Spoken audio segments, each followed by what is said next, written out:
New Google Flow update is insane. You are wasting hours trying to create content that looks professional. You're bouncing between 5 different apps just to get one video done. You generate an image here, you edit it there, you go somewhere else for video, and by the time you're finished, half your day is gone. Google just changed all of that. One tool, images, video, audio, done. And the update they just dropped? It is wild. Hey, I'm Ava, and I teach people how to actually use AI tools to work smarter and faster. And today we're breaking down the brand new Google Flow update, what it does, how to use it, and what you need to know before you dive in.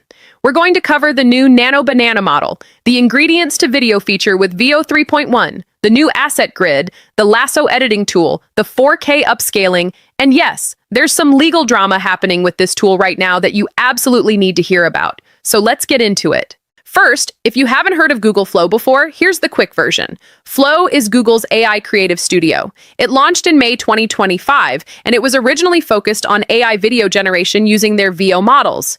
But this latest update is a massive shift. Google has basically rebuilt it into a full creative hub. You can now generate images, create videos, and manage all of your assets without ever leaving the platform. They even folded in features from 2 of their experimental tools, Whisk and ImageFX, directly into Flow. So instead of hopping between multiple Google AI experiments, it's all in one place now. And since launch, Flow has already been used to generate over 1.5 billion pieces of media. So people are using this thing at scale. Now let's talk about what's actually new. The first big update is that Nano Banana, Google's image generation model, is now fully integrated into the core Flow experience. Before this update, Flow was mainly video first. Images were kind of secondary. Now image generation is front and center. And here's the part that matters. Image generation inside Flow is completely free. You can generate as many images as you need, refine them, tweak them, and get them exactly right before you ever touch the video generation side. And just a few days ago, on February 26, 2026, Google actually launched Nano Banana 2, which is now the default model across Flow. Nano Banana 2 is faster than the previous version, and it can maintain character consistency across up to 5 characters and keep track of up to 14 objects in a single workflow. That is a big deal if you're doing any kind of storytelling or building out a content series. If you're on the higher paid plans, you can still access Nano Banana Pro for more detailed work, but even the free version is genuinely powerful. Now, why does image generation matter so much inside a video tool? That's where the next feature comes in. And this one is a game changer for anyone who has struggled with AI video prompts. Okay, so here's the problem. Most people run into with AI video tools. You write a long, detailed prompt, you hit generate, and the result looks nothing like what you imagined. So you rewrite it, and again, and you burn through credits trying to get one decent clip. VO 3.1's ingredients to video feature solves this. Here's how it works. Instead of relying purely on text to describe what you want, you first create reference images using Nano Banana. You refine those images until they look exactly the way you want. The character, the setting, the lighting, the style. Then you hand those images over to VO 3.1 as ingredients, and VO uses those images to anchor the video, keeping your characters consistent, maintaining your visual style, and following the look you actually wanted. Identity consistency is significantly better with this approach. You can have the same character appear across multiple scenes even as the setting changes. You can lock in a background and reuse it. You can maintain textures and objects across cuts. No more prompt roulette. Visual first workflow. And VO 3.1 also generates audio contextually. So if your video has a character stepping out of a car in the rain, the sound of the car door, the rain, the ambient environment, that's generated and synchronized automatically. Stick around because I'm going to walk you through a prompting formula for this that will save you a ton of time. But first, let me cover the new interface. When I first started using AI video tools, I was honestly overwhelmed. There are so many options, so many settings, and it's hard to know which workflows actually save time versus which ones just waste your credits. That's when I found a community called AI Profit Boardroom. Over 2,000 members all focused on learning AI together and sharing what actually works in the real world. It helped me understand which tools are worth your time and which ones to skip. Real use cases, real implementations, not just theory. If you're serious about using AI to improve your work and your skills, check it out. Link is in the description. One of the biggest UI changes in this update is the new asset grid. Before this, managing your generated content inside Flow was pretty messy. Everything just kind of piled up. Now you have a flexible grid layout for each project that holds all your images and videos. You can search it, filter it, sort it, and create custom collections. So if you're working on a multi-scene project, you can group your assets by scene. You can tag specific clips for specific deliverables. You can find what you need without scrolling through a wall of content. This sounds like a small quality of life thing, but when you're iterating through dozens of image variations and multiple video clips, having a proper system to organize everything makes a massive difference to how fast you can actually work. Now let's talk about the editing tools, because these are genuinely impressive. The new Lasso tool lets you draw around any specific region of an image and then type a natural language prompt to change just that area. Remove the man in the background, add a coffee cup to the table, change the outfit, switch the lighting. You're not regenerating the whole image. You're making targeted edits to specific areas. That is a huge time saver. For video, you can now extend clips, insert or remove objects from scenes, and control camera motion styles. The insert and remove object feature works for video too. It's context aware, so when you remove something from a video, it fills in the background properly rather than just leaving a blank hole. And you can control camera movement, directing how the shot pans, zooms, or stays locked, which gives you a lot more creative control over the final output. Let's talk about the pricing and what you actually get at each level, because this matters. The free plan gives you 100 credits to start plus 50 credits every day.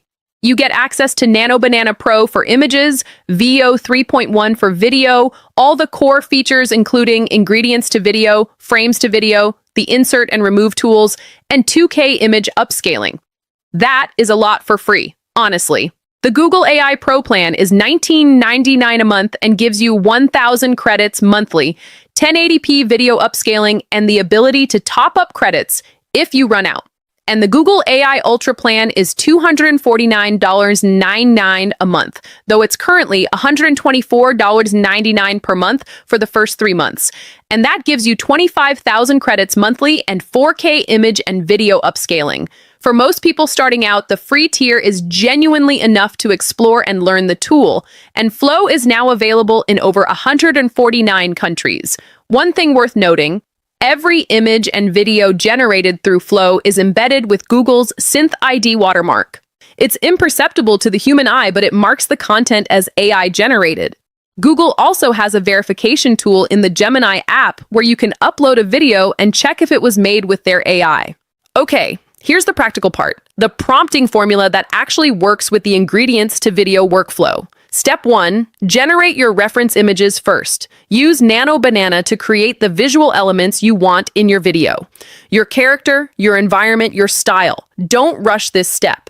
Iterate until those images look exactly right, because everything downstream your video will be anchored to these. And since image generation is free, you can take as many iterations as you need without burning credits. Step 2, add those images to your ingredients. Once you're happy with your reference images, add them to the ingredients drawer in Flow. Step 3, write a focused video prompt. Keep it shorter than you think you need to. With ingredients as your visual anchor, you don't need to describe everything in text anymore. Focus your prompt on the action and the camera movement. Here's a simple structure to follow. Character action, environment description, camera movement or angle, mood or lighting, and audio context. Short, clear, with your images doing the heavy lifting on the visual style. Step 4. Use the asset grid to keep your project organized as you generate variations. Sort by scene, create collections, and keep your workspace clean. All right, let's talk about the elephant in the room. On February 6th, 2026, Autodesk, the company behind software like AutoCAD and Maya, filed a federal trademark lawsuit against Google in a California court. Why? Because Autodesk has been using the name Flow for its own production management software since September 2022. Their Flow platform is used by film studios, TV productions, and gaming companies to manage their visual effects pipelines.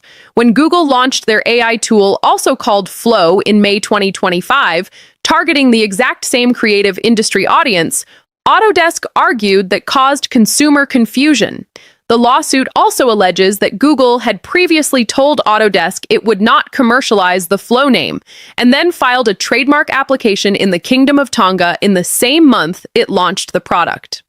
Autodesk says this was a way to work around U.S. trademark scrutiny. Google has not publicly responded to the lawsuit yet. What does this mean for you as a user? Right now, nothing changes. Flow is still live, still updating, still adding features. But it's worth keeping an eye on because depending on how this case plays out, Google could potentially need to rebrand the tool. The first case management conference is set for May 7th, 2026. This is also a reminder of something broader happening in the AI space right now. Companies are building and launching tools so fast that the naming and legal frameworks are struggling to keep up. You're going to see more of these disputes. So let's wrap this up. If you're looking to dive deeper into AI tools and actually implement them in your work, I recommend AI Profit Boardroom. Over 2,000 people learning how to use AI effectively. Everyone shares real experiences. What's working, what's not, which tools are worth your time, which ones to skip, no hype, just solid information and practical guidance from people doing the work. It's helped me stay on top of updates and figure out how to actually apply them. Link is in the description if you want to check it out. And if you want the full process, SOPs, and over 100 AI use cases like this one, join the AI Success Lab. Links are in the comments and the description. You'll get all the video notes from there, plus access to our community of 46,000 members who are using AI to work smarter every single day. If this video helped you, hit the like button. It genuinely helps this channel reach more people. And subscribe so you don't miss the next one. I'll see you there.